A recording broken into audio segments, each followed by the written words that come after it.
lórí ọ̀rọ̀ ṣe Sunday Adéyẹmọ láti iye ọdún tá ti bẹ̀rẹ̀ tá ti kò sí ìrìn àjò yìí, a jẹ́ kó sú wa, a sì jẹ́ kó rẹ̀ wá. Gbogbo bí ogun yẹn ṣe ń dìde lọ́lọ́kan òjọ̀kan tó ń dìde mọ́mọkùnrin yẹn, a ṣáà mú ìdúró wa ṣinṣin ni pé sẹ́ we are with him through thick and thin.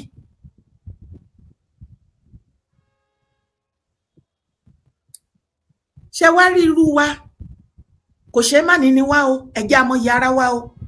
Èèyàn mélòó ló tilẹ̀ lè dúró tì ẹ́ ní ìgbà tí ojú bá ń pọ́ngún ẹ, tí oríṣiríṣi nǹkan tó wà nínú situation hílàhílo tó mọ ìgbà tó máa jáde ń bẹ̀. Àbí kò yé wa?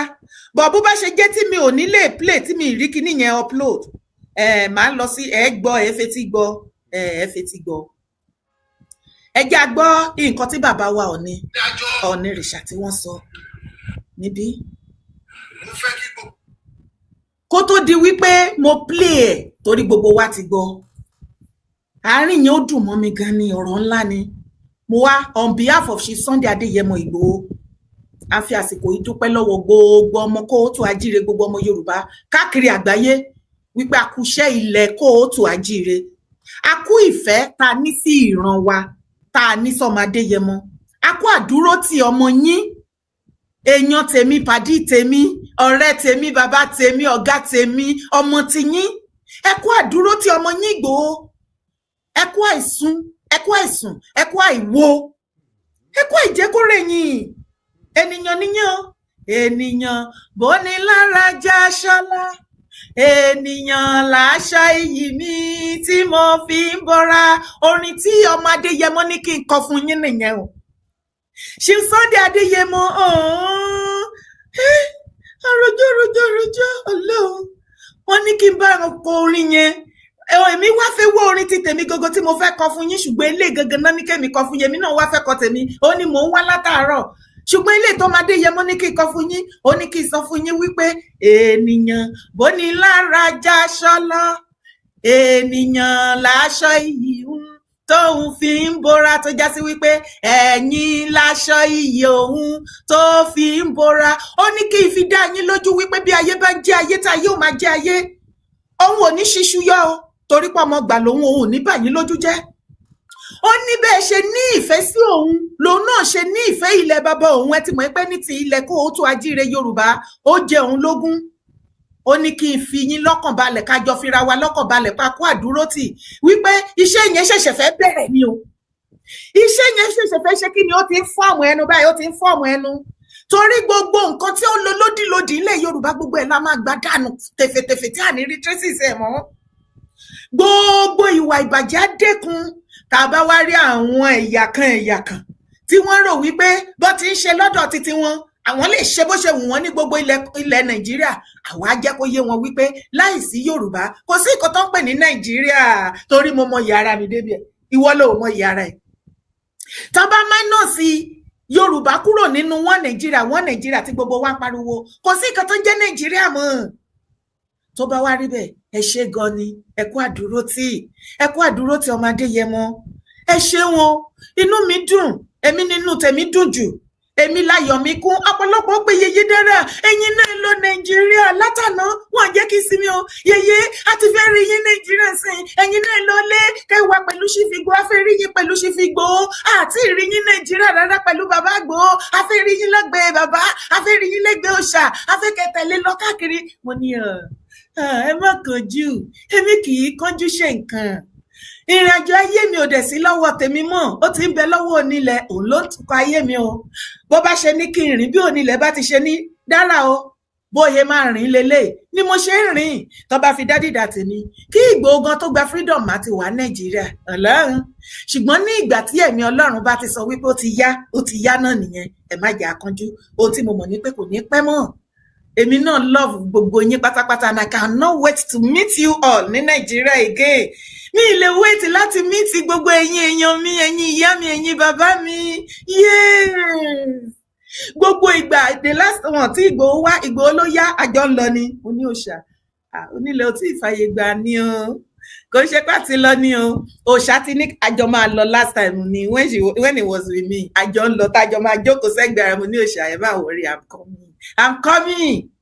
Màá dé, ẹ ti gbọ́ ilé bàbá ọmọ kì í bọ́mọ lẹ́rù wọlé I am free kò sí nǹkan tó ń dá mi dúró ṣùgbọ́n onílẹ̀ ni tó bá ti tó àsìkò máa délé tó bá wá rí bẹ́ẹ̀ mo dúpẹ́ lọ́wọ́ gbogbo yín o mo dúpẹ́ mo dúpẹ́ pé òkú lọ́wọ́ gbogbo wa pátápátá pé àkó àdúró ti ṣe Sunday Adéyẹmọ Ìgbòho mo dúpẹ́ lọ́wọ́ Ọlọ́run ọ̀gá ògo mo dúpẹ́ lọ́wọ́ orí mi ẹlẹ́dàá mi àti gbogbo àwa tá dúró tún ẹlẹ́dàá gbogbo wa wípé wọn ò fi ọmọ Adéyẹmọ bú ìwà àti èmi wọn ò fi sọ̀rọ̀ òdì sí wa pé ṣé kò tán nídìí wa ṣé kò tán ṣe bá wí fún yín ẹ gbọ́ ẹ mọ̀ ẹ ṣe nǹkan kan àdúpẹ́ pé kò rí bẹ́ẹ̀ ọ̀tún lọ́jọ́ yọ ojúmọ́ kan ara kan àṣà kan just like Camel your brother wa nice ló sọ bẹ́ẹ̀ alápò méjì ojúmọ́ kan ara kan àṣà kan ire kan ni lọ́dọ̀ Ìgbòho kò sí kò bójú ìwà tèmi jẹ́ àkó oríire àkúṣẹ́ gbogbo ọmọ Yorùbá wá fi àsìkò yìí dúpẹ́ lọ́wọ́ àwọn bàbá wa méjèèjì o bàbá wa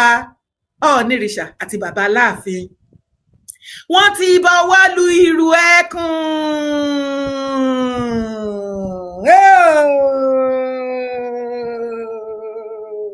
ọyùnmọ́ mi tìrìnrìn ọmọ Adéyẹmọ Sunday ehoro olú ọmọ ehoro ẹjẹ gbọ́ bàbá Ọ̀ọ̀nìrìṣà ibi tí mo ti fọ́ pátápátá lánàá tó mi ti wá ń dà lójú mi tí mo ti fọ́ pátápátá ńgbà tí mo wá farabalẹ̀ wo fídíò yẹn àwọn nǹkan tí orí mi kàn dìde ni ẹ jẹ́ àjọgbọ́ ẹ ti gbọ́ dáadáa. wọ́n bẹ̀rẹ̀ sí í dájọ́ mo fẹ́ kí gbogbo yín mú mi lóhùn lé ní kékulé kó gbọ́ kó sọ fún joko gbogbo. látijọ́ tí bàbá Ọọ̀ni ti ń sọ̀rọ̀ èmi ò tí ì gbọ́ bí tí bàbá tọ̀rọ̀ ti ká wọn lára tó sọ wípé ẹ dì mí lóhùn àbí ṣó o ti gbọ́ ni a ti wà lórí TikTok o ẹyẹ èèyàn mi ẹ má bínú ẹ̀yin tẹ́ bá fẹ́ darapọ̀ mọ́ wa wà lórí TikTok ìjẹ́ ti rí ṣé ti rí ibi tí bàbá Ọọ̀ni ti ń sọ̀rọ̀ tí wọ́n wá sọ wípé ọ̀rọ̀ tí mò ń sọ yìí o ẹ quote me with my words o nǹkan kan o kí ẹ lè mọ̀ wípé ohun tí bàbá Ọọ̀ni sọ wọ́n dúró títán pátápátá yányán kò sí àní-àní wọ́n ní wọ́n pé wọ́n mọ ohun tí wọ́n ń sọ kò ń ṣe wípé bí yá wọn ò mọ ohun tí wọ́n sọ wọ́n àdírẹ́sì gbogbo àgbáyé lórí iṣẹ́ Sunday Adéyẹmọ Olúọmọ Sunday Adéyẹmọ iyo ẹ má jà máa gbàgbé Olúọmọ yẹn Olúọmọ Sunday Adéyẹmọ wọ́n ní ká di ọ̀rọ̀ tí wọ́n sọ yìí lórí wọn àti ìlú ẹkùn private security wọ́n ní ká kóòtì ọ̀rọ̀ wọn ká dẹ̀ dìímú ká fi máàkì sórí ẹ̀ wípé àwọn làwọn sọ bẹ́ẹ̀ ó yá dádì kábíyèsí. lágbára lẹ káàárọ̀ oòjíire gbogbo tá a bá ní kí gbogbo wa dájọ́ ká dájọ́ fún ọmọ yìí ká.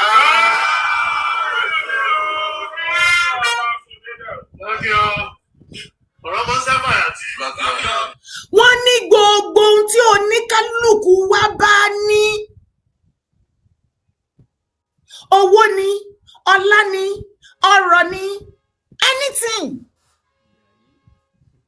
wọ́n ní ká ẹ jẹ́ ká dájọ́ okay torí ẹ gbọ́ mẹ́nímẹ́ní nípa ẹ̀ ọṣà ní ká dájọ́ àbí gbogbo agbára lẹ gbọ́ okay ẹ jẹ́ àmọ́ agbára gbogbo nǹkan tó ìmúṣagbára tí gbogbo ọmọ kóòtù ajíire Yorùbá bá ní gbogbo jáwéjáwé wágbòwágbò gbogbo ìyá Ọ̀ṣun èmi lògún Ọya Ọbàtálá everything gbogbo prophet and prophetess gbogbo ibi tẹ́ ti ń pè tó ti ń gbọ́ tàdúrà yẹn tó ti ń gbà bí ajé bí idán gbogbo ṣífì máa máa fà ó ti yá bàbá wa Ọ̀ọ̀nìrìṣà ló ti yá wọ́n ló ti yá ó dàbẹ́ ni wípé àwọn èèyàn sí lórí TikTok lẹ́nìí kí n pa jẹ́ kí n hàn ọ̀fẹ́ ṣé mo pàṣẹ ìyẹn náà ni ọ̀kẹ́ tẹ́ bá fẹ́ kí n wà lórí tẹ́ bá fẹ́ ká padà sórí TikTok ẹ jẹ́ kí n mọ̀ àbí kò yé yín bẹ́yẹn wọ́n ní gbogbo nǹkan ìmúṣagbára pátápátá wọ́n ní kí gbogbo àgbààgbà gbogbo religious leader àti wọ́n tó ẹ̀ẹ́dì religion wípé tó ní agbára spiritual wọ́n ní ká adájọ́ wọ́n ní bẹ̀rẹ̀ látọ̀dọ̀ àwọn abẹ́yìn ò máa rí ni torí wọ́n ní ẹni tó bá máa fún ni láṣọ báyìí pé gba aṣọ yìí kò wọ̀ wàá kọ́kọ́ wo tọrùn ẹ̀ pé báwo ni tọrùn ẹ̀ ti rí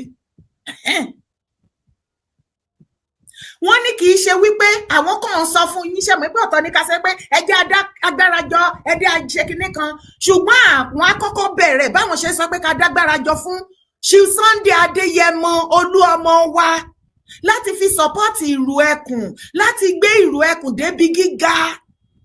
Wọ́n ní jagunjagun ní lára jagunjagun ilẹ̀ Yorùbá ní lára jagunjagun ilẹ̀ Oòduà ní. Wọ́n ní àsìkò ti tó láti dá agbára jọ fún àbíkílẹ̀ ní mo wí. Ẹ jẹ́ a máa gbọ́ bọ̀. Ìjọba tó jogún gan láíláí tó kó pamọ́. Ó yẹ kí gbogbo wa kó jáde ní àtẹ̀mí tí mo bá yín sọ̀rọ̀ ẹ. Tí mo jogún lórí ìtẹ́ yìí, àwọn tó ń ṣe ìdáàbòbò wa bí Olúọmọ yìí, èmi náà máa bẹ̀rẹ̀ sí kó tèmi jáde fún ilé mi. Ṣé ti gbọ́?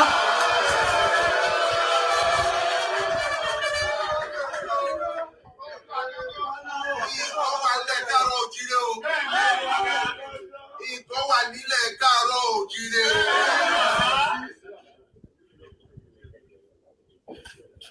Ẹni tó bá mọ òwú tó rò pé títí ló mú tó bá di òwú fún á mọ̀ pé òwú ni òwú lọ. Gbogbo òkú wa nílẹ̀ Káàárọ̀ Oòjíire kò dẹ̀ ní ṣẹlẹ̀ títí láéláé. Àwọn aláṣekú wa nígbà kùtùkùtù ẹni tó ní òkìgbẹ́ agbèjáde, ẹni tó ní ẹgbẹ́ agbèjáde, ẹni tó ní kánọ̀kò agbèjáde, ẹni tó ní ọ̀kẹ́, tó ní ọ̀pọ̀lọpọ̀ ẹrú, tó ní ọ̀pọ̀lọpọ̀ jagunjagun akójáde. Wọ́n kò lé akọni lọ́wọ́. Kí ni wọ́n fi ń ṣoògùn náà? Owó ni. Ó wà nínú Bíbélì, ó wà nínú Kùránì. Owó ni kẹ̀kẹ́ ìyìn rere. Kẹ̀kẹ́ ìyìn rere. Bẹ́ẹ̀ ni dádì. Kábíyèsí. Ó ti gbójú ẹ̀. Tó bá fẹ́ já ìwé, tó fẹ́ já egbò, owó náà ló. Bẹ́ẹ̀ ni. Ǹjẹ́ ọ̀rọ̀ tí bàbá wa Onírìṣà sọ mẹ́yẹn ń jẹ́ ó yé wa bí?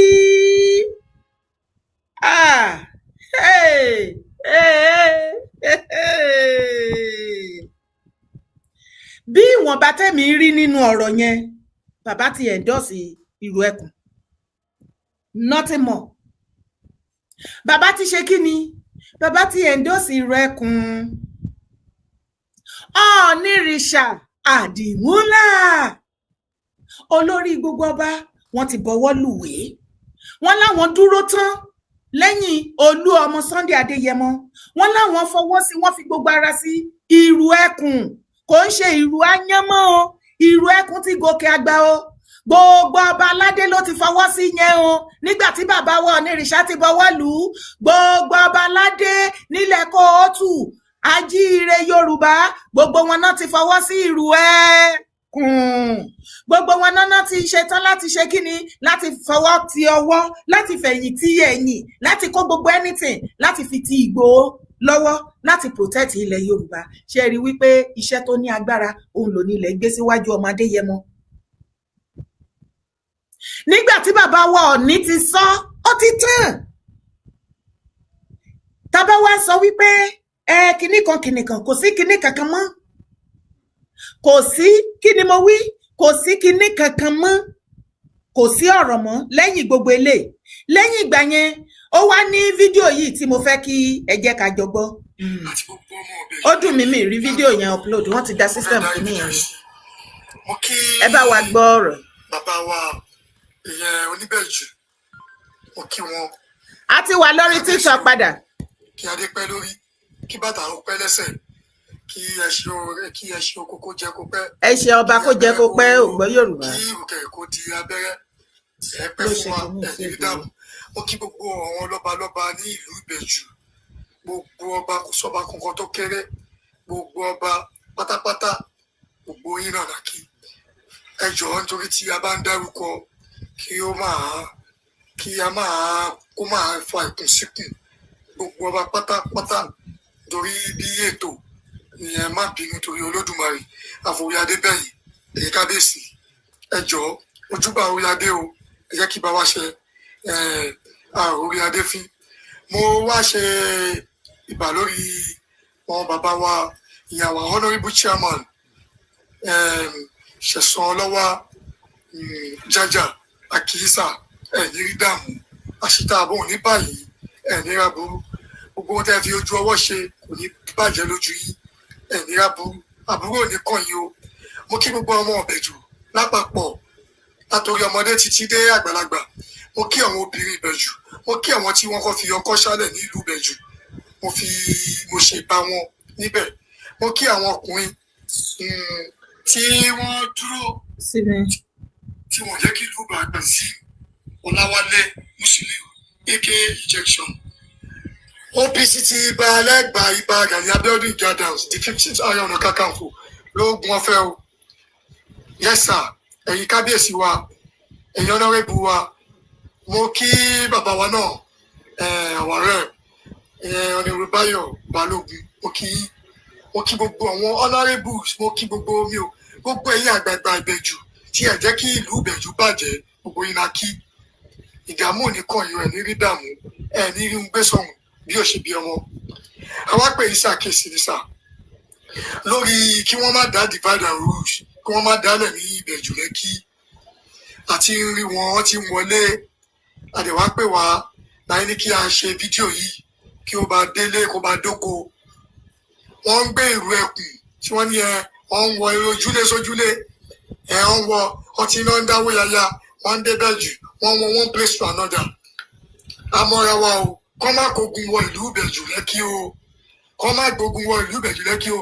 Ọlọ́pàá ò ní dá sí o, ọlọ́pàá dá wa mọ̀ o, àmọ́ra wa o, ọlọ́pàá ò ní dá sí o.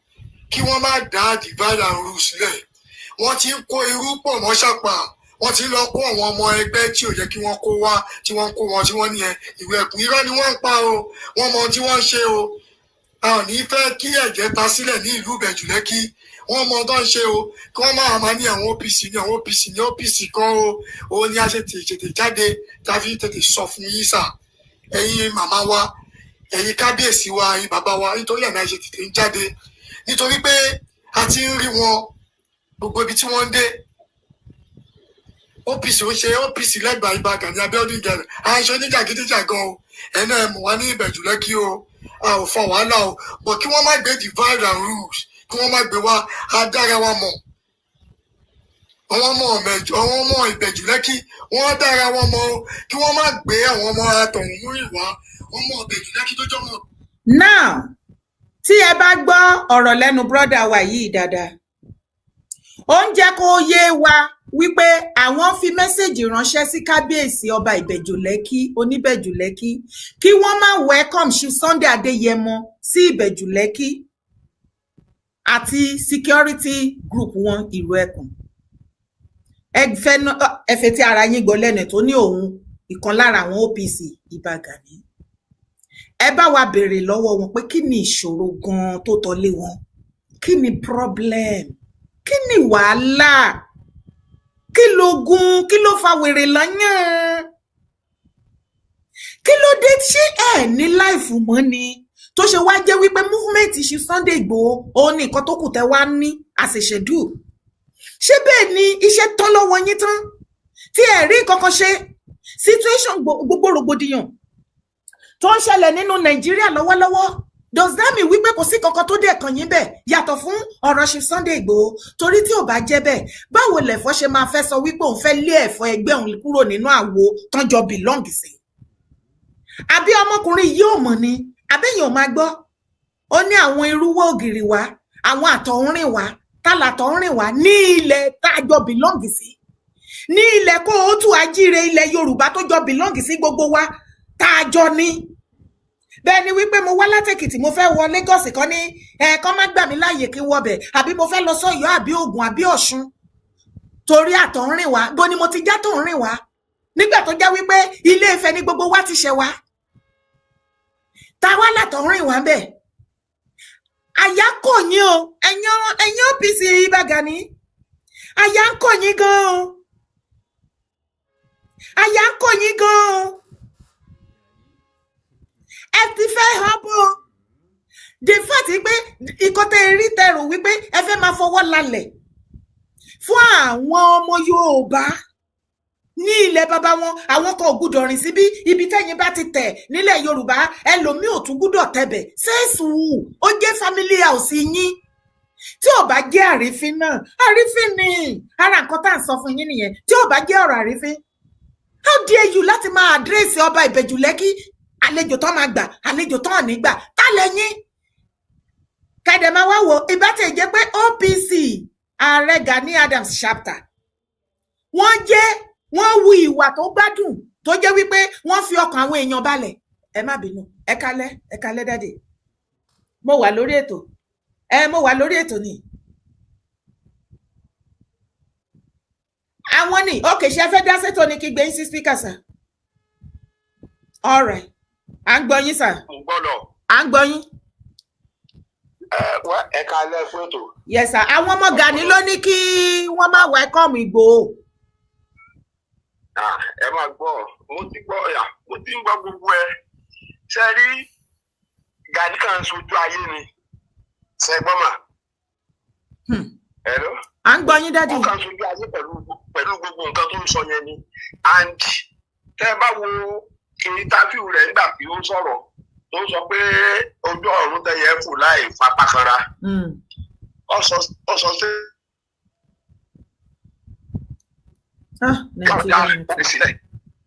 Network. Hello, àṣẹgbọ́ yín padà. Hello sọ statement kan. Pé ìgbà tá à ń dá OPC lẹ̀, àwọn ọ̀gbàṣẹ lọ pírẹ́sídẹ́ǹtì, àwọn ọ̀gbàṣẹ lọ́wọ́ gómìnà kankan, àwọn dálẹ̀ nǹkan tó ń dẹ̀ ti achieve within 27 to 40 years. Pé àwọn tí wọ́n wá age of 40 náà wọn ò tí achieve ẹ̀.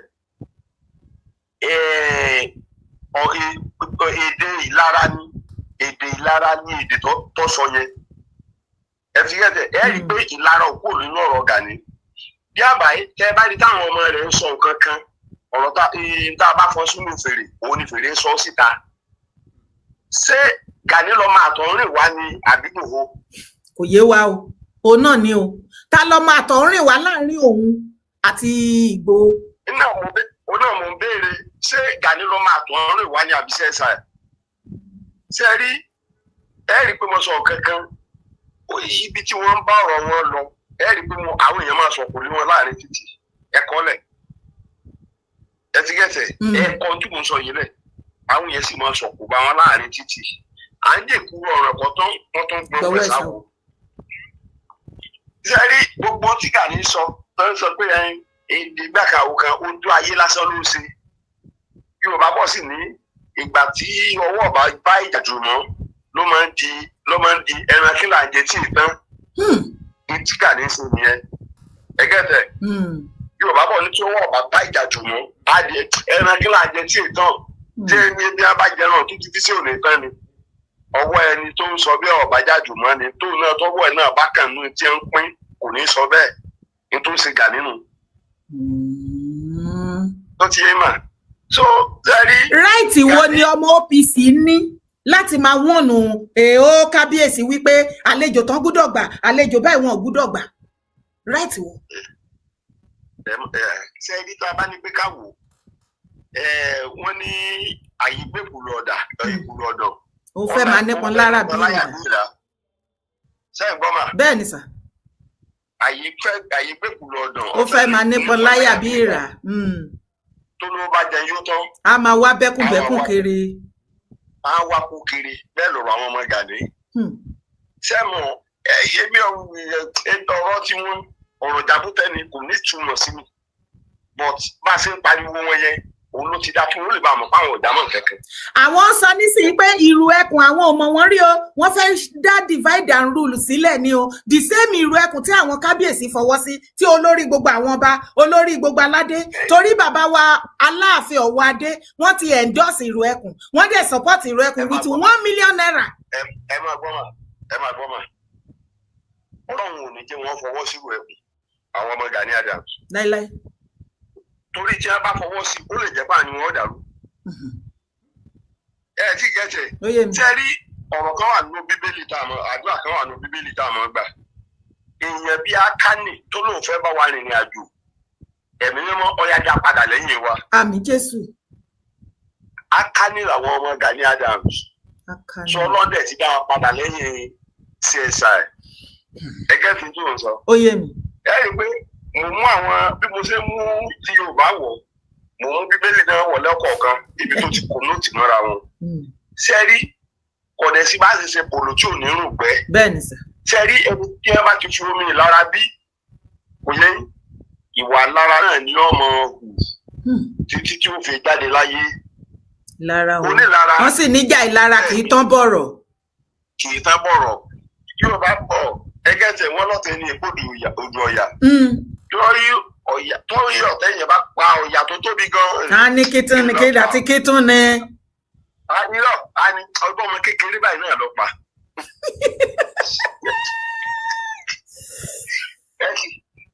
ẹ ti gẹ̀ẹ́dẹ̀ tó ẹ̀wù ọ̀rọ̀ àwọn ọmọ yẹn ìtọ́nà sẹ́rí CSI àti Tinubu ọlọ́run ọmọ èèyàn wọn ni. ẹ jẹ́ kí n sọ fáàtì fún yín ọlọ́run ọmọ èèyàn wọn ni. omi ìṣòro tó ti wà lórílẹ̀‐èdè Nàìjíríà tẹ́lẹ̀ tí ọlọ́run fi fẹ́ fún Yorùbá ní ìtura tiwọn ọlọ́run ọmọ gbé àwọn méjèèjì pàdé ara ni. ẹ ti gẹ́sì tí mo sọ. bẹ́ẹ̀ ni sà. tí èèyàn ọba jẹ́ ìbàdàn lọ́tà èèyàn ní débi tó ń lọ.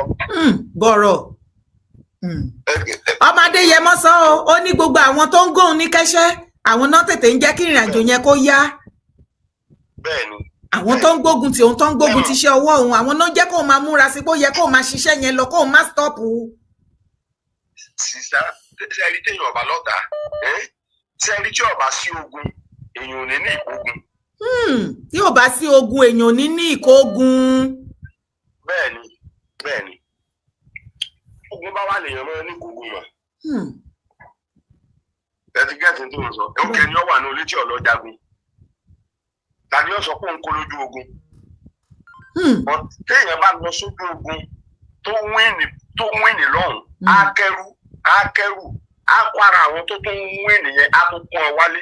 tó já sí wípé bẹ́ẹ̀ ṣe ń bá wa sọ̀rọ̀ yìí gẹ́gẹ́ bí ìkan lára àwọn àgbààgbà ilẹ̀ Yorùbá ẹ̀yin náà ẹ̀ ń dọ́ọ̀sì Ìgbòho àti ìró ẹkùn. 100%. ó ti tán. It's a finish. 100%. It's a finish. ẹ ṣe torí ká lè gbé next call ẹ ṣeun.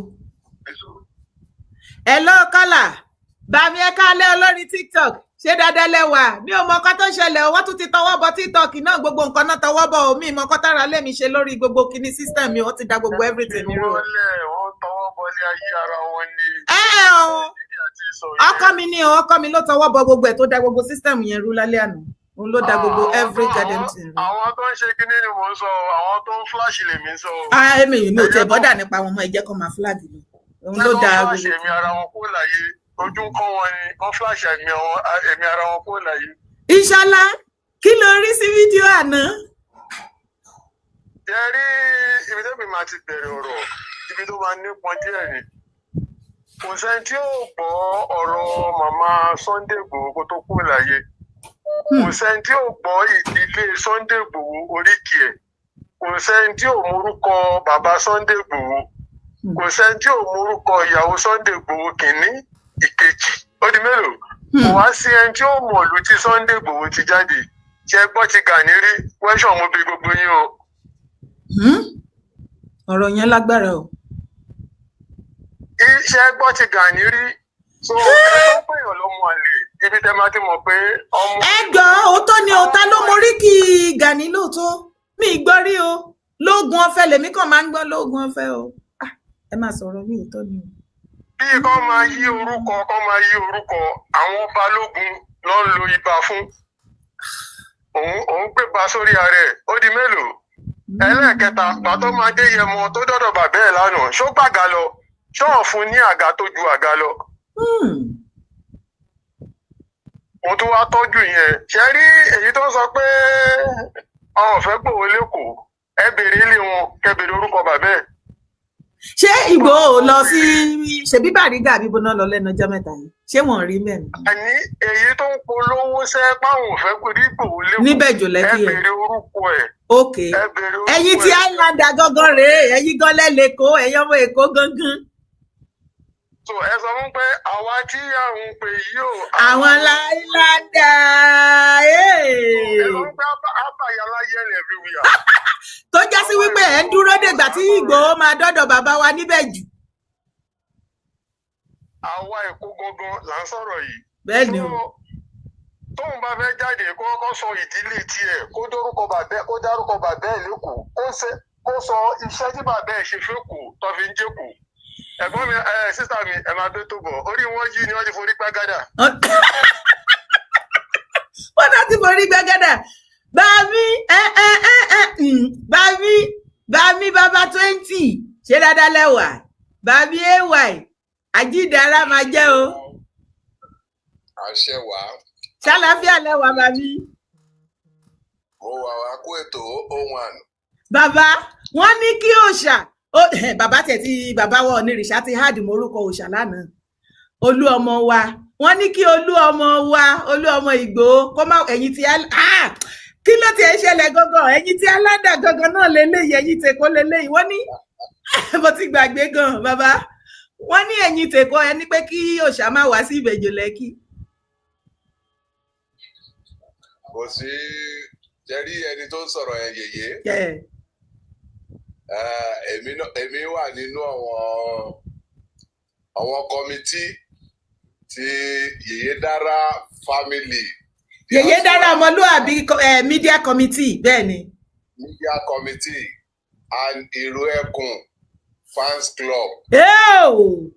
Ìgbòho lóyè fans club in diaspora gbogbogbò. Live and direct. Nobody parada. Kai. So ṣe rí ẹni tó ń sọ̀rọ̀ gẹ́gẹ́ bí nǹkan tí bọ́dà mi tó sọ̀rọ̀ sí wọn ní sọ̀rọ̀ tán. àwọn tó ń sọ̀rọ̀ yẹn wọn ò níran ní Ìbẹ̀jú Lẹ́kì. then kò dẹ̀ sí wọ́n ní ọba lónílẹ̀ àti ẹ̀kún ẹ̀. kò sí even though kí bàbá ẹ̀ lórúkọ ní Ìbẹ̀jú Lẹ́kì bàbá ẹ̀ gan ò ní ẹ̀tọ́ láti sọ ńkọ́ wọ́n ní àwọn Yorùbá máa ń pòwe kan wọ́n ní ọmọdé ò mọ kinní kan. ọmọdé ò mọ ògùn ó ń pè lẹ́fọ̀ọ́. no wọ́n ní kinní kan ò mọ àwòdì but màmá ẹ̀ ló mọ àṣà adìẹ ò mọ àwòdì ṣùgbọ́n yàrá ya adìẹ ló mọ àṣà. òun tó ń sọ̀rọ̀ yẹn akó arapa abitọ́ funfun lẹ́nu nírú wọn. wọ́n jogún ẹ̀ lẹ́nu bàbá ọ̀gá wọn ní gẹ̀gẹ̀ ni ṣe ti understand. kò sí bàbá ẹ̀ gan ò lè pàtàn kò lè sọ kò lè pàṣẹ kò lè fọwọ́ lálẹ̀ ńkọ́ pé ọba máa lápè ọba Ìbẹ̀jú Lẹ́kì ọba òòṣà ni ọba ìbílẹ̀ ni ọba asian ni kì í ṣe ọba tọkàn kírètì àdúgbò Ìbẹ̀jú Lẹ́kì kò nẹ́tọ̀ọ́ bàbá ẹ̀ gan ò lẹ́tọ̀ọ́ ẹ̀yin máa wòran ṣebí CSI ti wá sí Bàrígà Ṣómólú Bàrígà ẹ ó mọ ìgbé wọn gẹ́gẹ́. ẹnìkan sọ̀rọ̀ kan nínú ọmọ Ìgbò kan sọ̀rọ̀ kan mo dẹ̀ wo ọmọ Ìgbò yẹn pé ṣé èèyàn lélẹ̀ ìṣá ẹ má ẹ̀ka dá wa padà sẹ́yìn bọ̀ kíkan sáré yíyànnà náà ẹ má bínú. no wàhálà. ó ní àwọn bírọ́dà òun tọ́wọ́n náà ń ṣe gẹ́gẹ́ bí nǹkan tí Sunday ń ṣe. ó ní wọn ò gbégbèsè ó ní ọ̀tọ̀ ní ìwé kíkà ọ̀tọ̀ ní ọpọlọ.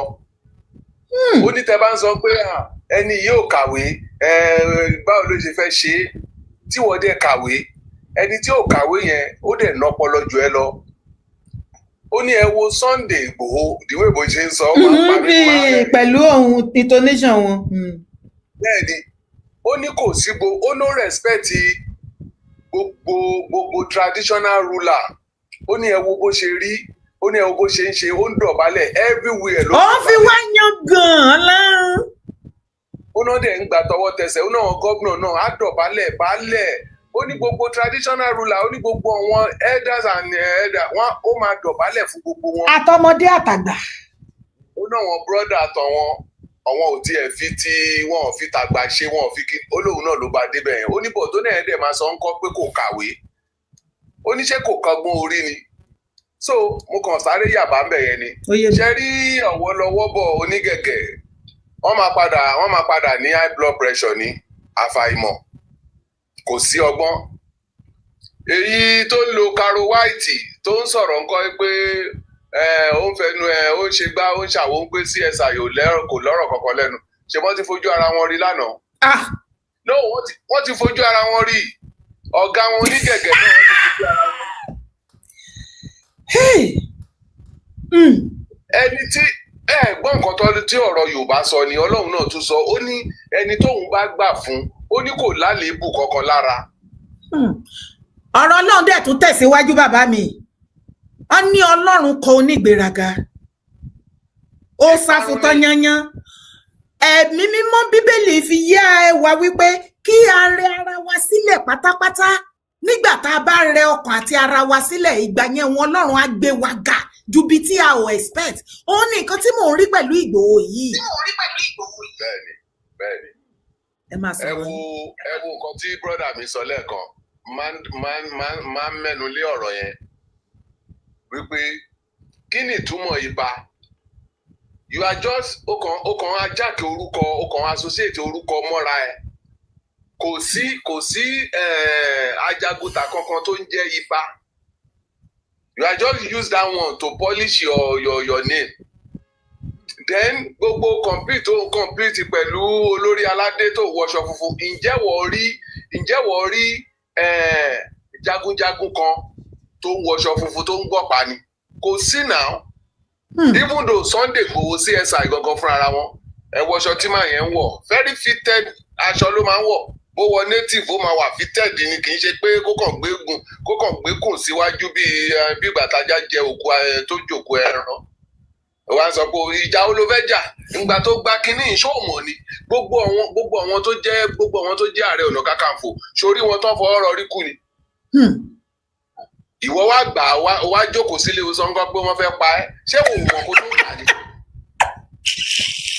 tó jẹ́ sí wípé gbogbo àwọn tó bá ti jẹ́ Ààrẹ Ọ̀nà Kakanfò wọ́n ń kú ikú ìgbẹ̀yìn wọn ò kì í da wọ́n ń kú pé. ikú ajá náà ń kú náà ikú ajá náà máa ń kú. Ààrẹ fẹ́ fi ìgbésí ayé tuntun lọ́lẹ̀ nìyẹn o. kò jọ ìṣẹ̀dálẹ̀ ni kò jọ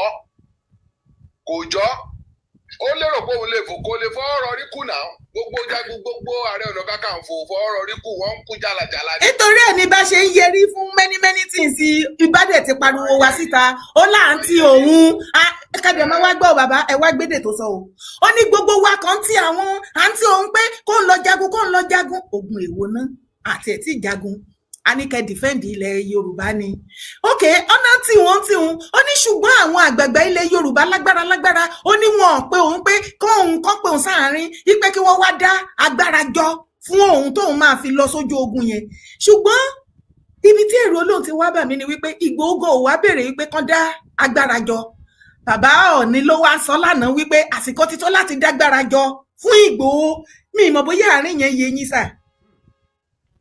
Yeye ẹ jẹ́ kí n sọ kinní kan fún yín. kí ni mo ṣe ẹ fi mí lẹ̀ wọ́n perí mi burúkú èmi lẹ̀ ẹ fi mí lẹ̀ ẹ fi mí lẹ̀ gbogbo nǹkan tẹ́ bá sọ àbí tẹ́ ṣe níbi lórí ti tèmi lọ́wọ́lọ́wọ́ ó jẹ́ tìpín yín mi ìbá yín pín náà mi ìbá yín pín ẹ máa sọ̀rọ̀ yín. tẹ́rí nǹkan tèmi kàn ń try láti sọ ní kan pé ó ní láti máa sọ kí ló ń pè lẹ́tà ara ìgbéraga ìgbéraṣánlẹ̀ ìparun tó gbé wọ nìyẹn ó mọ̀ pé tóun bá lọ sọ́dọ̀ wọn ọba báwo ló ṣe fẹ́ kí wọn kò fẹ́ dọ̀bálẹ̀ kó kí wọn. ó máa ń dúró kí wọn ní gbogbo ọba. ó máa ń dúró kí wọn ní torí ẹ̀ ló ṣe kọ lẹ́tà ìwọ tó fẹ́ gba nǹkan lọ́wọ́ èèyàn tó ló fẹ́ kọ lẹ́tà wọ́n ní face me and face you is better than 100 letter. ìwọ ò fẹ́ lọ. Go book appointment.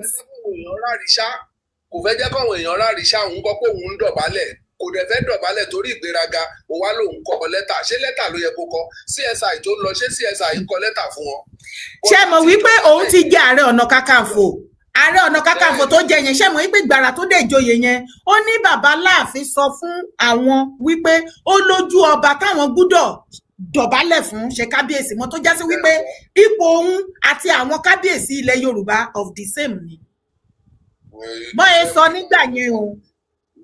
ẹ jẹ́ pé kò jọ oyè tó jẹ́. Until this very moment mi tí rí kábíyèsí náà nílẹ̀ Yorùbá tí mo rí tọ̀ ní ṣe even ìgbà tó ń ṣe birthday gan tí bàbá Láàfin was the A-list ọba was the only A-list ọba tó wà bẹ́ẹ̀. Ìgbà tí wọ́n fẹ́ lọ pàdé bàbá Láàfin àti olórí Àbíwùnmí lọ́nà ṣé believe wípé níṣe ni ibà tún ìyá rẹ̀ ṣe ló tún náwó sí Aláàfin.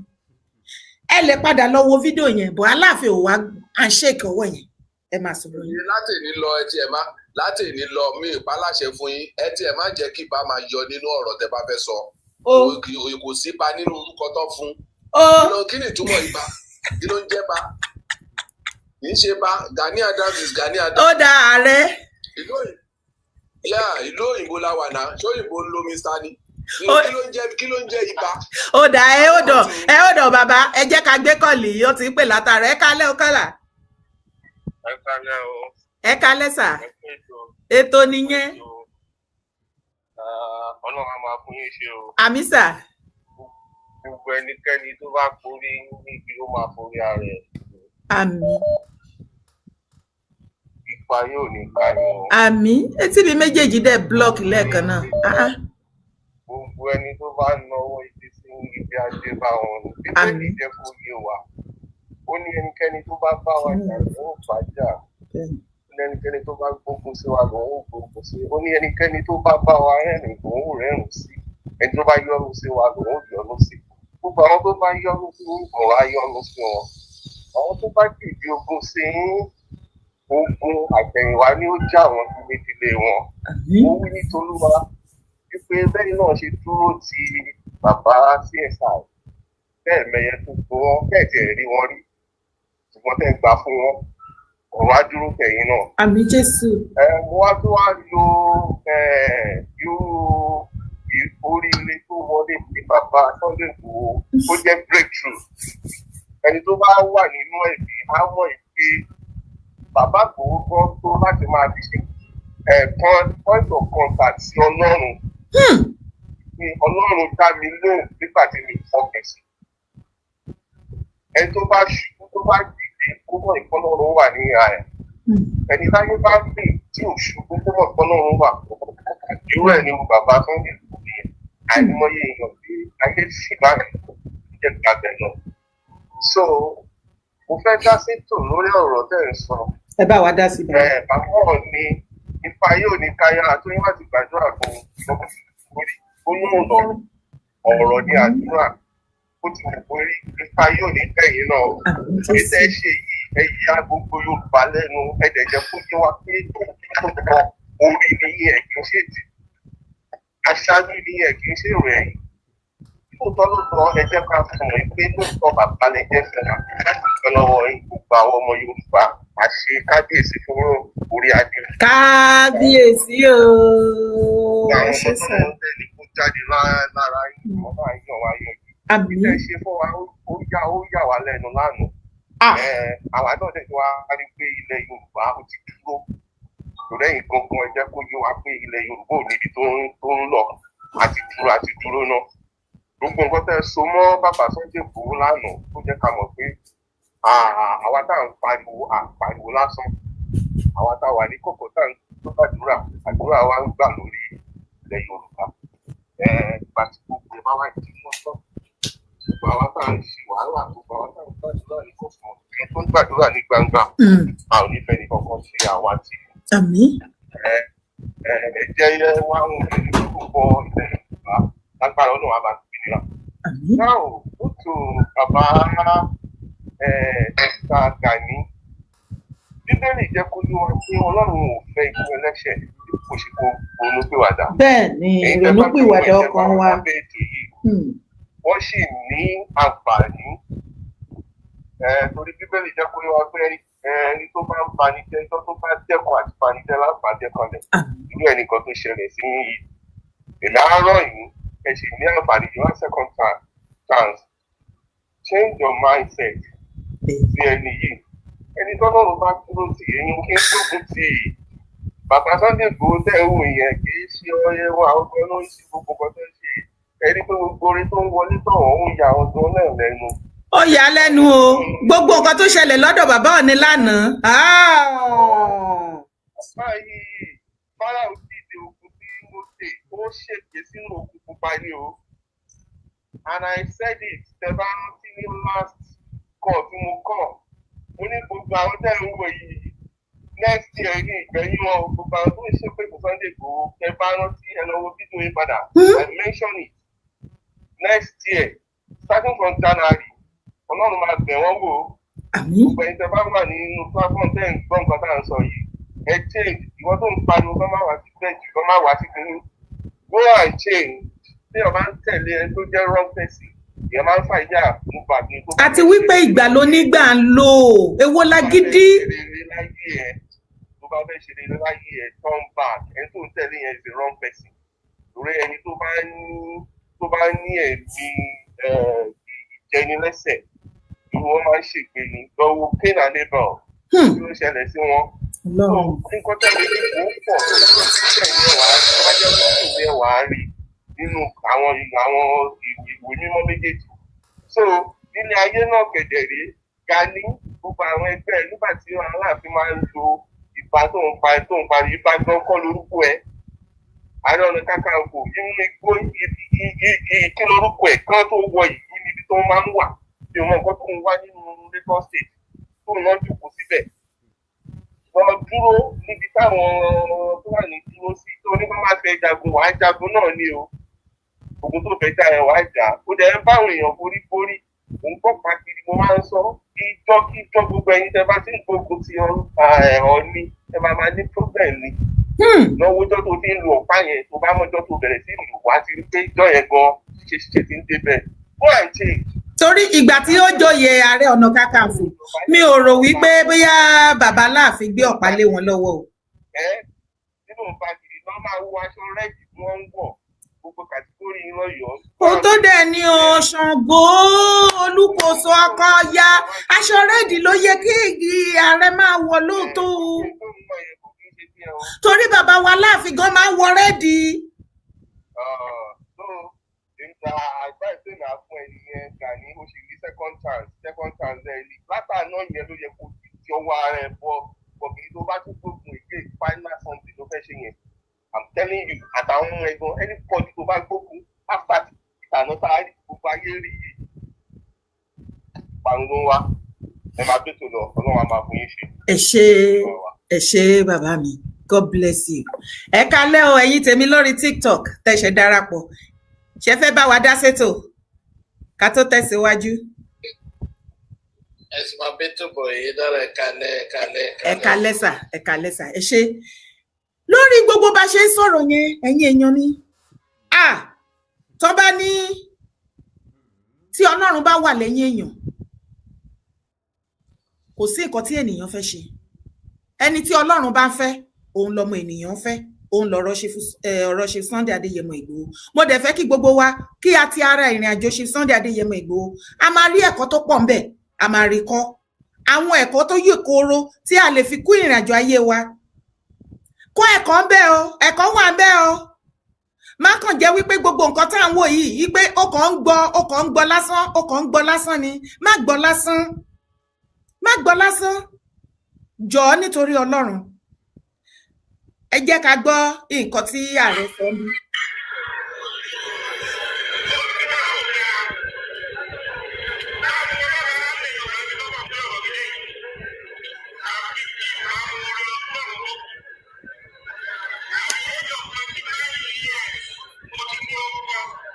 You see?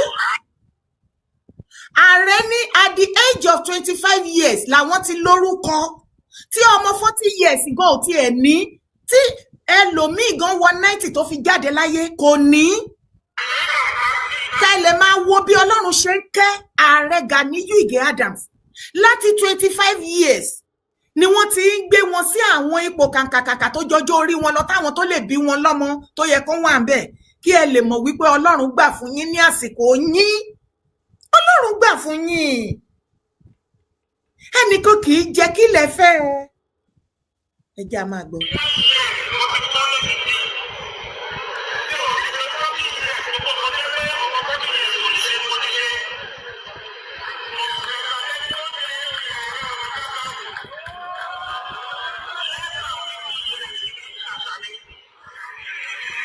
Wọ́n ní ṣàṣà lẹ́ni tó ń joyè àárọ̀ kò tí ì sí Ààrẹ Ọ̀nà Kakanfò tó jẹ ní èjì táwọn jẹ.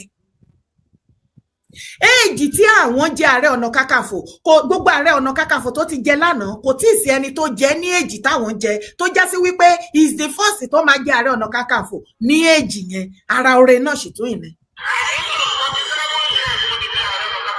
47 years.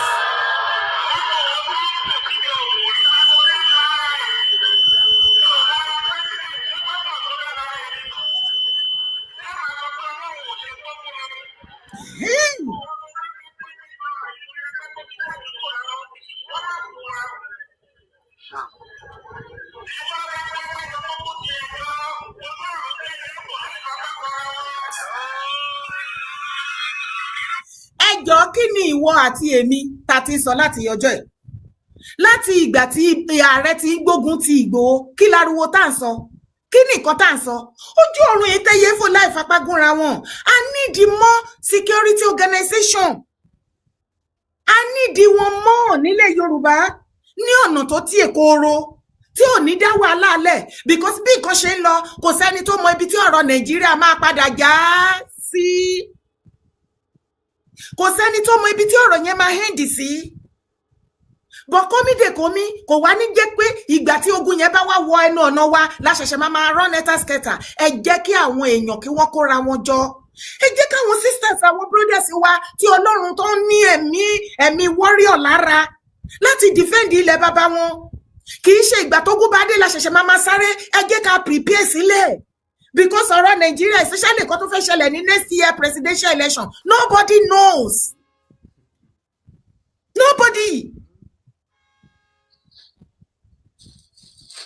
Does that mean wípé tí another person bá tún dìde bí ti ṣe Sunday Adéyẹmọ Ìgbòho tèmi mọ̀ yìí pé Ìgbòho ò lè ní problem pẹ̀lú any other person?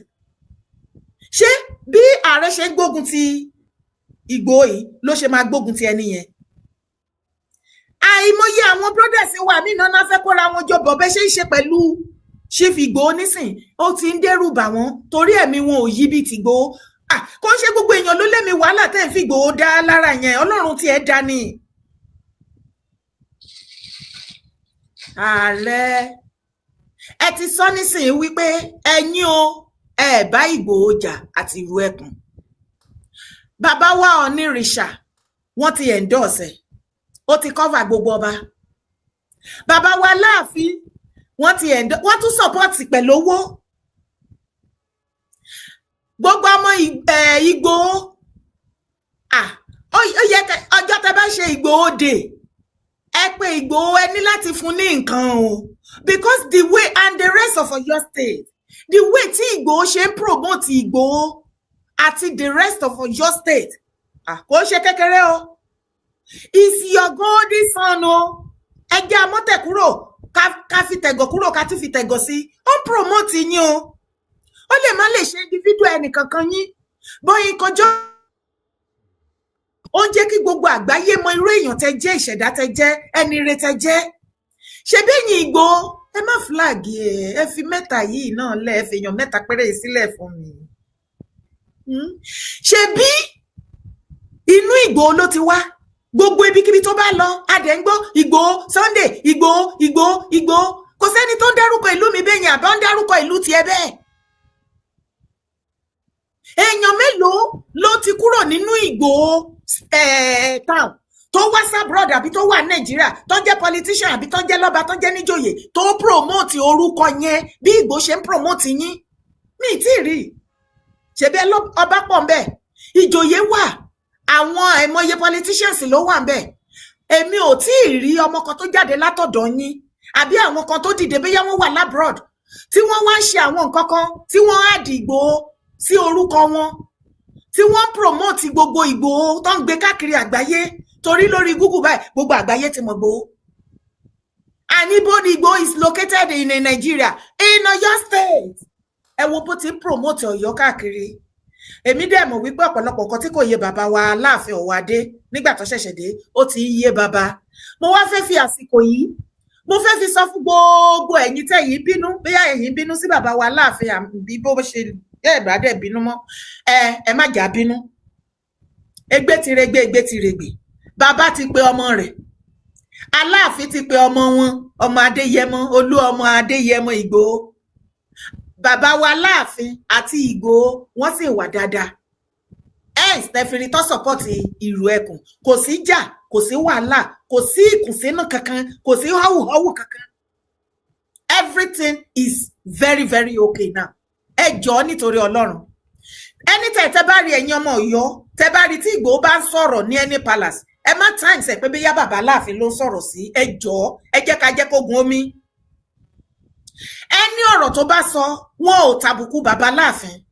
Ẹ jẹ́ kí wọ́n sọ̀rọ̀ wọn bó ṣe wù wọ́n, bí Ọlọ́run ṣe direct wọn. Ẹ má jà pò má gbogbo wọn lẹ́nu kó máa bẹ̀rù láti sọ̀rọ̀ àbí kó ṣe máa wá ọ̀rọ̀ káàkiri pé torí tí bá sọ eléyìí wọ́n á sọ pé lágbájá àbí tàmẹ̀dù. Ẹ má jà ṣe bẹ́ẹ̀. I am pleading, I am begging. Ẹ já gba ìfẹ́ láàyè. Ìyẹn ni tọ̀dọ̀ Ìgbòho. Now torí àsìkò wa, mo rí fídíò Wasilat. Èmi ò mọ nǹkan tó ṣẹlẹ̀ o. Mo jókòó, mo listen sí fídíò yẹn títí like I don't understand. Ẹ jọ̀ọ́ ẹ̀yin oníṣẹ̀ṣe, ẹ̀yin èèyàn mi mo mọ̀ pé ọ̀pọ̀lọpọ̀ yín náà ti gbọ́ nípa fídíò, ẹ ti gbọ́ fídíò yẹn. Bọ̀ fún àǹfààní bí ẹ tí gbọ́. Ẹ jọ̀ọ́ ṣé gbogbo nǹkan tí Wasilat sọ bí àwọn oníṣẹ̀ṣe ṣé bó ṣe rí nìyẹn?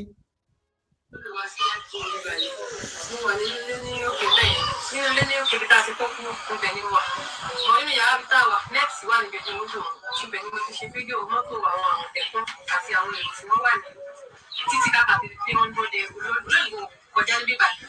Pé káwọn èèyàn lè máa sá lọ pé olólùfẹ́ àti mo kọ síbi fídíò yẹn. Pé káwọn èèyàn fídíò àwọn Àmọ̀tẹ́kùn tí mo ṣe yẹn. Mo wá kọ olólùfẹ́ àńdá tó dé síbẹ̀. Káwọn èèyàn má lè bá gba ọ̀nà bíbá ìwá padà. Ṣùgbọ́n o, nǹkan kan wà tí mo fẹ́ kẹ́ lísì sí nínú ọ̀rọ̀ tí Wasilat sọ yìí. Ṣé rí ẹ̀yin tẹ́ bá súnmọ́ lady yìí, ìyàwó ilé ni, ẹ lọ pé mọ́mì ẹ pé ọkọ ẹ bá wọn sọ̀rọ̀. Ṣé rí lady yìí ó máa ti ọrùn ara ẹ̀ bọ inú báàbù wáyà bí àṣà Ìbàdàn. Pẹ̀lú ẹjọ́ òfò àtàdánù tó ń rò kiri, ó máa padà rojọ́ mọ́ra ẹ̀ lẹ́sẹ̀ tá padà múra ẹ̀ lájẹ̀ẹ́. Ìwọ ló ń rojọ́, àwa làwa ń gbọ́. Olóòyà fídíò Àmọ̀tẹ́kùn. Ó wá gbé sórí TikTok, ó kọ olóòlù síbẹ̀. Ṣé ẹ̀yin náà ń gbọ́ ọ̀rọ̀ lẹ́nu ẹ̀? Ìwọ fúnra lẹ́rẹ̀ ló ń rojọ́ òde tó ń jẹ̀bi. Lẹ́yìn ìgbà tí wọ́n gbé jáde nínú rédíò, tí wọ́n gbé jáde nínú pépà, tí wọ́n gbé jáde ní everywhere in the whole world. Wípé ọjọ́ báyìí àtọjọ́ báyìí olóòlù máa jáde, kí èèyàn kankan má jáde. Ìwọ wá jáde, wọ́n dẹ̀ tún sọ wípé wọn kì í ṣe fídíò eégún olóòlù. Ìbàdàn ló ń gbé o. Kí ló dé tó wá jẹ́ ọjọ́ yẹn gangan àsìkò yẹn gangan ni wọ́n wá lọ ya fídíò Àmọ̀tẹ́kùn? Ṣé Àmọ̀tẹ́kùn Elox ló yà ni àbí Àmọ̀tẹ́kùn èwo? Torí mi mọ̀ Àmọ̀tẹ́kùn tó lóun yà. Ṣé àwọn èèyàn wọ aṣọ Àmọ̀tẹ́kùn ni ló yà wọ́n ni àbẹ̀wò? Okay, ó wá yà nìyẹn, kò ṣe olóòlù. Ṣùgbọ́n ìwọ torí pé o fẹ́ kí wọ́n àwọn èèyàn mọ̀ wípé wọ́n ní wọn kì í jẹgún, wọn kì í pagún, wọn kì í figún bọrí, kí ìwọ kó o lè fi hàn gbogbo àgbáyé wípé ìwọ ń tiẹ̀ o ti pagún o sì ti jẹgún, ó dẹ̀ ti figún bọrí, kò dẹ̀ sí nǹkan tó máa ṣe é, àbí ló ṣe lọ́kọ olóòlù sábẹ́ ẹ̀. Débi wípé ẹnu ara ẹ̀ náà ló fi sọ wípé àwọn èèyàn ń pè ẹ́ wípé kó o lọ yọ fídíò yẹn. Kí ni àwọn nǹkan tó wà lábẹ́ fídíò yẹn táwọn èèyàn rí tí àwọn èèyàn sọ wípé kó o lọ yọ? Mo ṣáà post fídíò yẹn bó ṣe dálẹ́ àwọn èèyàn ní kí n delete àwọn èèyàn mẹ́sẹ̀jì mi ti pẹ̀ kọ́ ní kí n delete àwọn fídíò yẹn pé kò dá ìtọ́ sílẹ̀ delete lórí ẹsẹ̀. Mi ò rò pé wọ́n ti screenshot fídíò yẹn.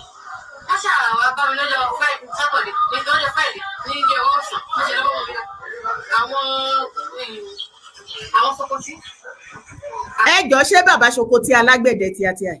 Ó ní wọ́n wá bá òun lọ́jọ́ Friday. Àwọn ibi tí èmi ti fẹ́ dá sí ọ̀rọ̀ yìí lélẹ̀ tí mo ṣe mú kinní yẹn pé ẹ̀yin oníṣẹ̀ṣe ṣé lóòótọ́ ni ẹ má já dojú kíní irú o ẹ jọ̀ọ́ nítorí Ọlọ́run. Does that mean torí information tèmi gbọ́ online nígbà tí wọ́n ju fídíò yẹn sí mi ni pé eégún olóòlù ó ti mú woman yẹn mo dẹ̀ rí fídíò yẹn tí wọ́n báàbù irun ẹ̀ àbí kò yé yín gbogbo wa la rí fídíò yẹn tó gbé kinní kan lọ́rùn ṣé ọjọ́ tó ya fídíò yẹn tó gbé sí TikTok ìjọ yẹn ni kinní yẹn ṣẹlẹ̀ bọ́ bóyá ṣàlàyé sí ibẹ̀ ni pé ìjọ tó ya fídíò yẹn gan tó gbé síbẹ̀ kọ́kọ́ òṣòun ó ní wọ́n wá bá òun lé lọ́jọ́ ní Friday pé wọ́n wá san owó kọ́ èpè bo òun wọ́n ń gbé òun ṣépè does that mean pé ìkọ̀kọ̀ ò ṣe é dé kílẹ̀ wá kílẹ̀ skini irun ẹ̀ fún kí ló dé tẹ́ wá gbé ewúrẹ́ sí lọ́rùn kí ló dé tẹ́ kó oríṣiríṣi nǹkan sí lọ́rùn nígbà tí ìkọ̀kọ̀ ò ṣe é ẹ jẹ́ àmà gbogbo. Àtẹnìkan àwọn méjìlá wa wọ́n ní iṣẹ́ mi wọ̀n jẹ́ ní ìṣe ní ṣọ́ọ̀bù mo lọ́ra nǹkan bọ́ sínú ṣọ́ọ̀bù. Ó tún ti padà sẹ́yìn. Wọ́n lè bọ́ náà ní òun ní ìmọ̀ dẹ́dẹ́. Bí mo ṣe dé ṣọ́ọ̀bù padà ní ọjà àtọ́sùn pé ṣé mo láwọn tí wọ́n wà ní mo láwọn òkú tó ní wọ́n dájú níbi kọ́ọ̀kì tó wà ní ọ̀pọ̀ lọ́wọ́. Wọ́n wá ní kí wọ́n ṣe wá ní ṣọ́ọ̀bù yẹn pé tí èmi ni mo jẹ́ ajé láti òkè wá nílẹ̀. Wọ́n tó bẹ̀rẹ̀ sí ni mi ṣe pé wọ́n ní bàbá mi kìíní bàbá mi dẹ̀ ti kú. Ìyẹn ò sì mú. Bó ṣe wá di kọ́sọ̀dẹ̀ àwọn gbé mi lọ nǹkan kan àwọn tí àgbẹ̀ mi bọ̀ ní ìsìn bó ṣe pa àwọn ọlọ́pàá ní ẹ̀tọ́ wájú. Okay. Ṣé before tán ti ṣe cleansing fún ni ọlọ́pàá wá gbé ni àbí before that rituals kíni tí ń dàrú o ṣe rí lọ́dọ̀ ti tèmi èmi máa ń láì kéèyàn wà kó wẹ̀ kó yán kànkàn àbí kò yé wa mo máa ń láì kéèyàn wà kó wẹ̀ kó yán kànkàn ṣe rí tí ìṣẹ̀ṣe ẹ jẹ́ kí ìṣẹ̀ṣe ṣiṣẹ́ ọwọ́ ẹ̀ ẹ má jẹ́ ká wo àwọn ìwà bí nǹkan kan tó máa mú àwọn ẹrẹ̀ tá fi máa ta ẹrẹ̀ bá ìṣẹ̀ṣe àbí any other person ṣé nǹkan tó ṣe yẹn òun ni kíní yẹn ṣe wá ṣe because the video tó kọ́kọ́ ṣe nígbà tán kíní yẹn go viral wípé eégún olóòlù ó ti mú ìgbà tí wọ́n ṣe fídíò yẹn mi mọ̀ bí ọ̀pọ̀lọpọ̀ yín gbọ́n bẹ̀ tó ń bi pé kí ló ṣe ó lára òun ò balẹ̀ wọ́n ní kí ló ṣe ó lára òun ò balẹ̀ pé òun ò mọ̀kan tó ṣe òun ó tún yá ó ní òun bleed.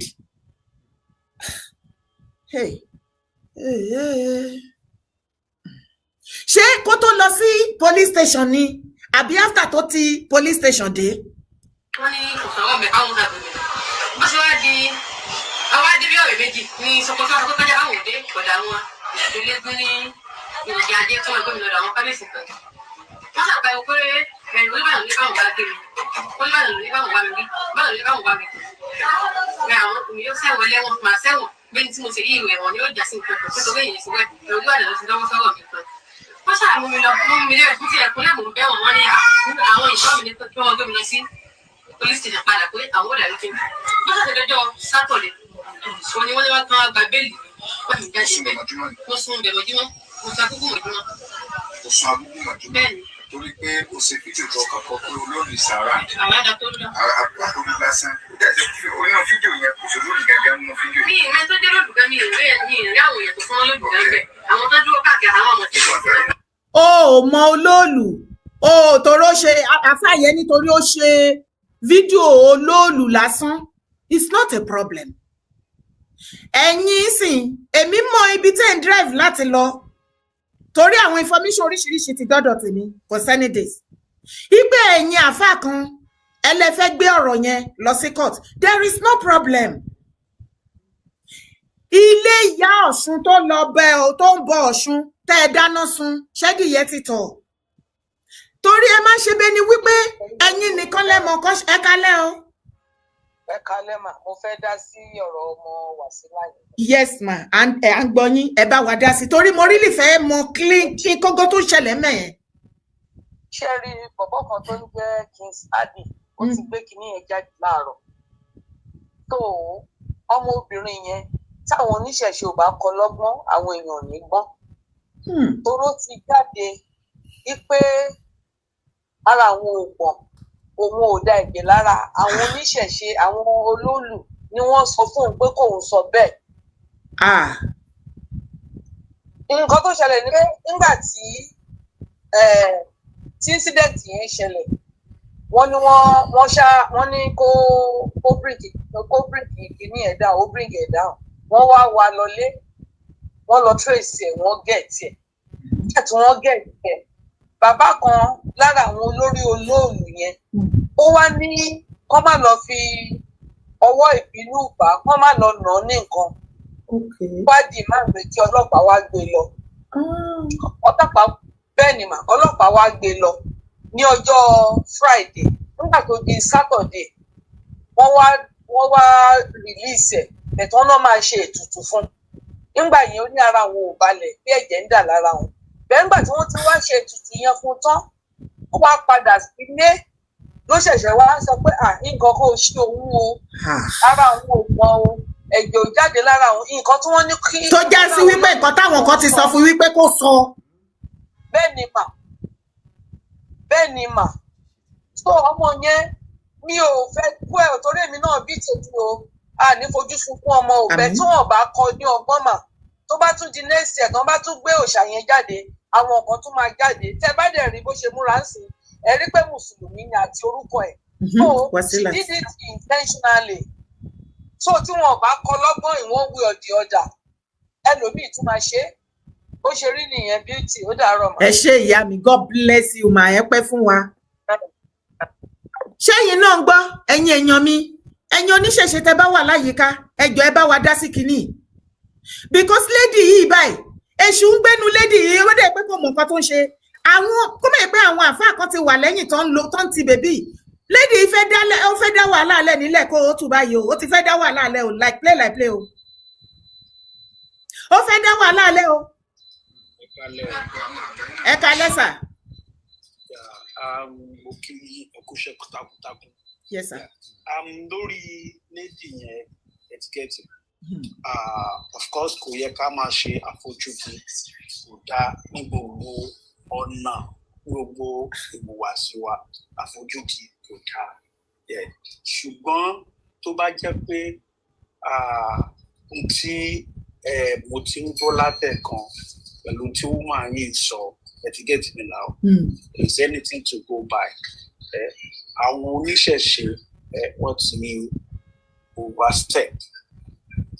overstep in the sense that wọ́n ní àìwò ẹni tó bá wo nǹkan báyìí ló máa ṣe ẹ jẹ́ kí nǹkan tó báyìí tó bá máa ṣe ẹ jẹ́ kó ṣe then káwọn ará ilé ẹ̀ àbí ìlú ṣe understand me now kán máa mọ bá ṣe máa appeal sí àwọn olóòlù tán máa fi gbogbo nǹkan tó bá yẹ kán bẹ àwọn olóòlù ṣe understand me now so that wọ́n á lè ṣe necessary step tó bá yẹ kán take láti ọjọ́ pé yes ẹni tó bá kọjá yẹ ó come back to normal but ìyẹn ò ṣẹlẹ̀ wọ́n ju fọ́tò lẹ́yìn wá ń wá ẹni tó ju fọ́tò kiri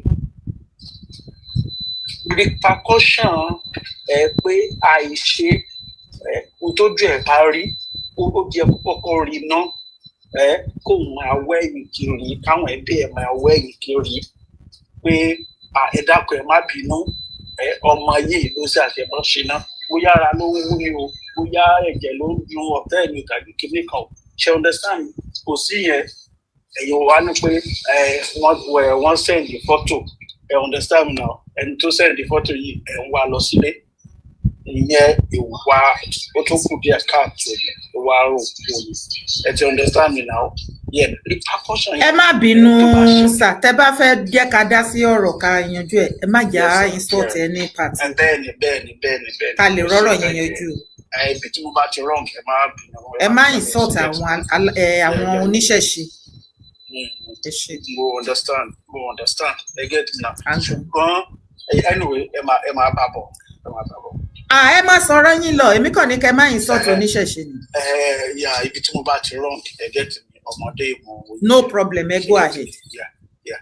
But in case of next time kò ń ṣe àwọn ló yẹ kí wọ́n máa wá ẹni tó bá kọjá àyà rẹ̀ kiri ṣebí ó ti ní pé ẹni tó bá ṣe nǹkan báyìí máa ṣe ní tó bá ṣe yẹn ló yẹ kó prompt àwọn ẹni yẹn àti àwọn ẹbí ẹ̀ kán máa wá olóòlù kiri iṣẹ́ understand now fún láti bẹ̀bẹ̀ tó yẹ kán bẹ̀ ṣe ẹ ti understand me but kò ẹ̀yẹ kọ́ ló ṣẹlẹ̀ tó wọ́n ju ẹni kan ya fọ́tò tó bá jò tọ́ ni àbí ọ̀rọ̀ ni because ọmọ yẹn ọ̀rọ̀ ẹ̀ ti di méjì etiquette mi now. Ó ti ń wà complicated. The next thing ẹ lọ gbọ́ ọlọ́pàá no ìyẹn ò but ẹ ti ní pé ká má sọ̀rọ̀ fọ́dà ẹgbẹ́ mi wà convinced. ṣe rí àárín yẹn ẹ má bínú sá bàbá ṣe rí àárín yẹn tẹ́ bá ní wọ́n lọ gbọ́ ọlọ́pàá tí àwọn mùsùlùmí náà bá ti máa ṣe àwọn nǹkan bẹ́ẹ̀ yẹn ṣé irú nǹkan báyìí ṣẹlẹ̀ láàrin wa tẹ́lẹ̀ báyìí ẹ jẹ́ àsòótọ́rọ̀ ṣé irú nǹkan báyìí ṣẹlẹ̀ láàrin wa tẹ́lẹ̀ nílẹ̀ kóòtù àjíire ilẹ̀ Yorùbá no ṣùgbọ́n nígbà tó ti di wípé anything tó bá ti di pé o mọ́jú sí Quran wọ́n á ṣèdájọ́ fún ẹ tó bá ti di wípé o sọ̀rọ̀ blasphemy wọ́n á pa ẹ́ àwọn gbé ẹ òkè o ní láti lọ jẹ́jọ́ ní court o ní right láti sọ̀rọ̀ sí Allah o ní láti sọ̀rọ̀ sí Muhammad and all this thing ibi tí wàhálà ti bẹ̀rẹ̀ sí ní yọjú nìyẹn ìyí náà ló ń fún àwọn oníṣẹ̀ṣe wípé nǹkan tó bá mú ẹ̀yin tẹ́yin ṣe bẹ́ẹ̀ yẹn fáwa kí ló dé táwa náà lè ṣe fẹ́yin náà ṣe ti rí pé wàhálà ni tí ò bá ti láwọn ìgbésẹ̀ kan tí torí ẹjọ́ kìí ṣe tara ẹni ká má mọ̀ dá o èmi wà neutral ilẹ̀ bàbá mi ni mo stand fún o ẹ jẹ́ ká sòtítọ́ bàbá sòótọ́ àákú bá àsòótọ́ ọ̀run là ń lọ àṣekúkú wá sòótọ́ yẹn ẹjọ́ lè wá lókòkò káyé ṣùgbọ́n tó ní kálukú bá padà mọ gbogbo bó ṣe ń lọ wọ́n á mọ̀ wípé agbìyànjú tiwa.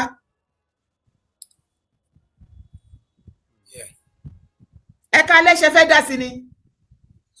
ẹ ṣe gẹ́gẹ́ bí nǹkan tẹ́ ẹ sọ and gẹ́gẹ́ bí nǹkan tí the last speaker sọ ó ní nǹkan òfin ti wà nílẹ̀ specifically pé ẹni tí obìnrin bá ti fojú kan lóòlù nǹkan báyìí ló máa ṣẹlẹ̀ sí wọn bá allow nǹkan tó yẹ kó ṣẹlẹ̀ sí obìnrin tó bá fi ojú kan lóòlù yẹn kó ṣẹlẹ̀ sí Wasilat dẹ́ẹ́tà àwọn family Wasilat bá rí i pé nǹkan báyìí ló fojú ló ṣẹlẹ̀ sí nǹkan tí ló ṣẹlẹ̀ sí Wasilat wọ́n lè ṣẹ̀ṣẹ̀ lọ bá àwọn olóòlù yẹn kọ́ bẹ̀ wọ́n kọ́ bá wọn ṣe àtúnṣe lé lórí rather than kó jẹ́ pé àwọn fúnra wọn ló máa wá lọ gbé Wasilat physically nǹkan tí the last speaker tó sọ yẹn nìyẹn yí pé wọn bá allow nǹkan tán ní ó máa ṣẹlẹ̀ sí obìnrin tó bá fojú ko lóòlù nǹkan tó máa ṣẹlẹ̀ sí ní wọn bá allow nǹkan yẹn láti ṣẹlẹ̀ sí Wasilat so that nígbà táwọn family Wasilat bá wá rí wọ́n lè wá lọ bá àwọn olóòlù kan wá bẹ̀ wọ́n or whatever ká fi ṣe àtúnṣe sí then ó dàbí ẹni pé Wasilat yẹn náà ti jáde ó ní wọ́n sọ̀rọ̀ sí òun lẹ́nu ní ọ̀rọ̀ ẹ̀ tí di méjì like you have rightly said. But no matter what it is, ẹ jẹ́ ká tamper justice with mercy.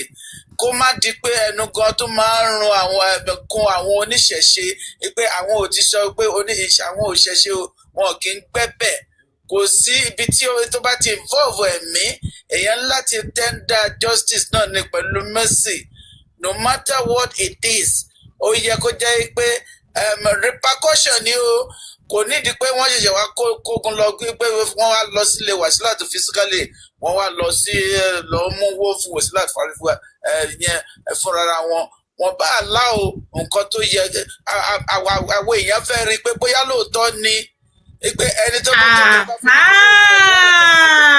that is the statement. Nǹkan gan tó ń ṣẹlẹ̀ lẹ́sàn yẹn. No. Moti wa okay. Now I am totally and fully okay. No, sister mi, Cherry, ó dàbí electricity. Wọ́n ní ẹni ọkọ ò gbọ́dọ̀ touch electricity. Hello, ẹ get me. Bàbá tó ń sọ̀rọ̀ lórí TikTok. Ẹ bá mi ọ̀dọ̀ ìṣẹ́jú kan ẹ jẹ́ ká gbé call. Ṣé rí statement tí kọ́là yẹn sọ, tí bọ̀dá mi yẹn sọ, wípé àwọn fẹ́ rí bóyá tó bá obìnrin bá fídíò ogun olóòlù nǹkan máa ṣe lóòótọ́ tó jẹ́ sí wípé àwọn mùsùlùmí kan àwọn ni wọ́n rán lédì yẹn níṣẹ́ ẹ̀ka lẹ́kọ́là à ń gbọ́ yín. Yes, ẹ ṣé òjijì dára ẹ kú iṣẹ́ o. Yes sir. ọ̀rọ̀ Wàsílà kí ni wọ́n pè. Àwọn tó ń sọ̀rọ̀ síwájú àbí méjì tó sọ̀rọ̀ sí wọ́n ní pé Wàsílà ti wo nǹkan tí wọ́n ní kò gbọdọ̀ wò pé sọ yẹ kó fi sílẹ̀ kó jẹ́ kó rí èrè ẹ̀ kan tó gbégbèsè. Ọ̀rọ̀ yẹn jù yẹn lọ díẹ̀. Wàsílà gbé kínní ó gbé sórí social media, that's another separate offence. So ìyẹn ni àwọn ẹni ṣe wá lọ pé nǹkan tó gbé lọ sórí social media. Ojú ara ẹ̀ ló kàn fi rí nìkan tó pamọ́ rẹ̀ ní àyè ọ̀tọ̀. This one ó gbé sí public kí gbogbo public máa wò. Ìyẹn yàtọ̀ sí pé ó rí fúnra ẹ̀. So mo bù ẹ́ pé ìtorí ìyẹn náà ṣe wá lọ. Then nígbà tó hand ẹ̀ sọ́wọ́ ọlọ́pàá is for her own protection. Tó gbogbo ará ìlú gbogbo ayé ti rí nǹkan tó gbé sórí social media. Tó bá fìyàn sí ọwọ́ ọlọ́pàá kò mí pé kọ́lọ́pàá gbé lọ sí kọ̀ọ̀dọ̀ kọ́lọ́pàá fìyà jẹ. Wọ́n ń gbèyàn sọ́wọ́ ọlọ́pàá fún protection from the public asset. Òun náà ṣe fi sí ọwọ́ ọlọ́pàá. Now nígbà tó dẹ̀ ṣe ètùtù fún agbọ́rọ̀ tó ń sọ ń bẹ̀ tó lóun bleed tó ní ara òun ò balẹ̀ ó fẹ́nu ara ẹ̀ sọ gbogbo rẹ̀. So àwọn àáfàá tó fẹ́ gbé ẹjọ́ lọ sí kóòtù tí o mọ nǹkan tó fẹ́ mú jáde ńbẹ̀. Ẹni tẹ fẹ́ méjì ẹ̀ lọ sí kóòtù tó ti wà recorded tó ti contradict ọ̀rẹ́ tó ti mislead many people orí ẹ̀ náà kan tó máa mú jáde ńbẹ̀. Àwọn aláàfáà ẹ̀ kàn ń wá ìjọba. Ǹjẹ́ àwọn àáfàá tí wọ́n láwọn fẹ́ gbé oníṣẹ̀ṣe lọ sí kóòtù ǹjẹ́ kí ni ìyá Ọ̀ṣun àwọn instances wà ńlẹ̀ o tí àwọn oníṣẹ̀ṣe náà máa pè. Ẹ kàn fẹ́ kí ìjà ṣẹlẹ̀ níṣẹ́ honestly.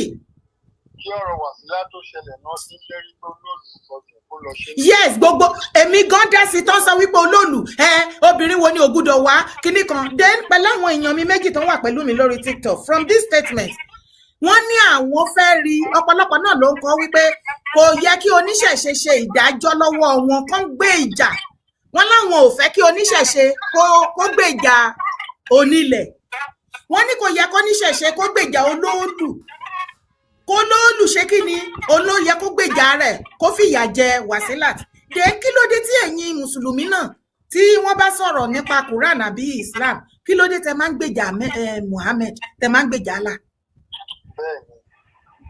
kí ló dé tẹ jẹ́ kí Allah ṣèdájọ́.